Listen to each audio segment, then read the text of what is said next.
So this is a female cat, and the female cat, V-shaped uterus, 2 horns, right? At the top of each horn is a little ovary. So if we look, oops. Bye, feel better. Feel better. So here's the 2 horns of our uterus, okay?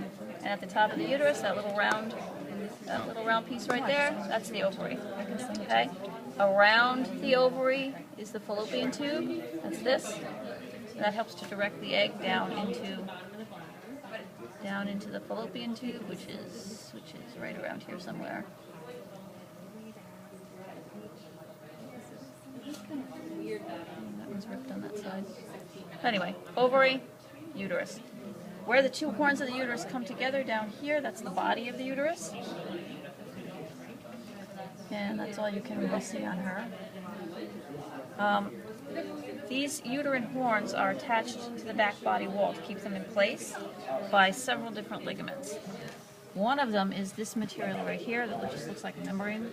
That's actually called the broad ligament because it's broad. Then there's a round ligament, which is actually this little ligament right here that just runs across this way. You can't really see it because it's kind of torn, but it's run. See right here? Or maybe not. Anyway, right there, a little bit. Okay, and that's another ligament that helps hold it in place. And then there's this one here, which is the ovarian ligament. And the purpose of all of those is just to keep that up there against the back body wall like that. Particularly when she's pregnant. Because you saw how big that gets, right? So you need a lot of support for the uterus. Okay? We need to know those ligaments for the practical. If they're still here. Let's hope not. They're still here. Yeah, if they grab this, just say broad ligament. Okay. But not Okay. the other ones that you were talking about, so we'll Well, they might. The ovarian, they might, if it's here. But the round ligament is really too hard to see in there. So if they tag anything in here, you put broad, you're fine. I'll go with it. So, excretory.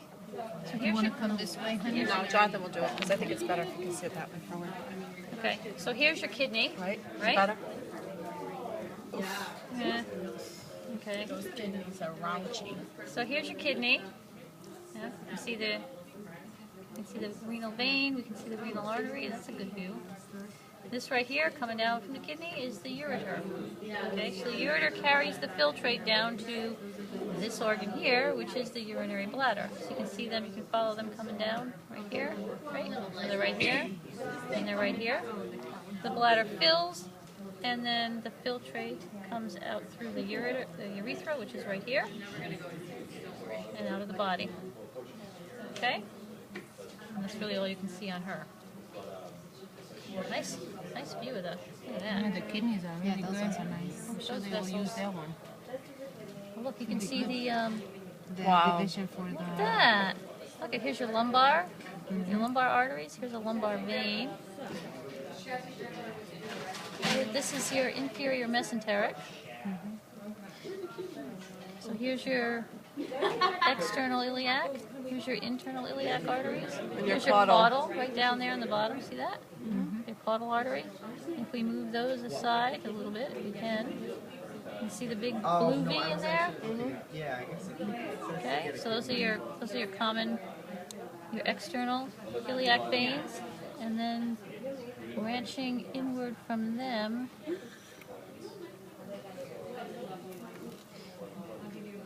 Can't really see now. These little ones right in here. That's your internal iliac vein. Little bitty one in there.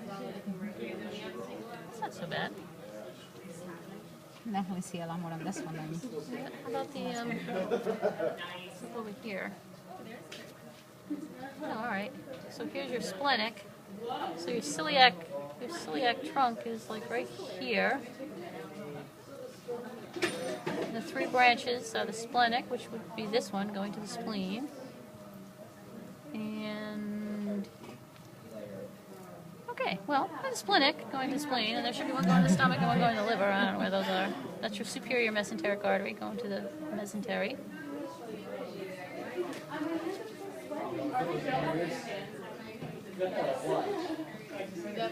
It's just a little review of everything while we're here.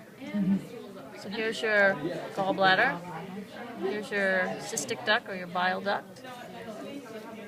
And here's your common bile duct, because that includes the hepatic ducts here, hepatic duct over So here. they'll have something clipped to it like it was Yeah. with the. Okay. Yeah, if they're going to clip here, that would be common bile. If they clip here, it's cystic. Okay? And then got some hepatic veins here coming in. You see that? Big blue things, hepatic veins coming in there. This, of course, is your diaphragm. And this white area, see this like little white crest in there? See this right here? That's the central tendon of the diaphragm. There's no muscle fibers there, they all end there. The falciform ligament is there. Right, that's what keeps the liver up onto the diaphragm. What do we got up here? Well, we got half a lung. Half a lung. This is our inferior vena cava again. You drive a truck through that thing. Here's your aorta. Here's your superior vena cava on the top of the heart. Back here is the big azygos vein in the back. And so then we come up here, this is the mammary vein. And then brachiocephalic is the first big branch. The next branch, you have the jugulars, the external jugulars that go up. And then you have the, right here, you have the subclavian, right?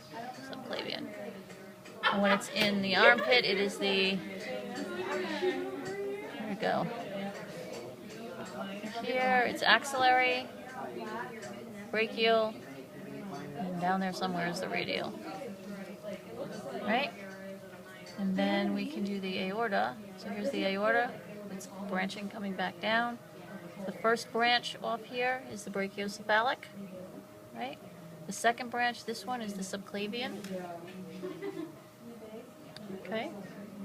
So the subclavian on this side goes right up, right out to the arm. So it's subclavian when it's under the clavicle, axillary in the armpit, brachial, radial. And on this side, that's a nice view. On this side, the brachiocephalic branches, you get two branches.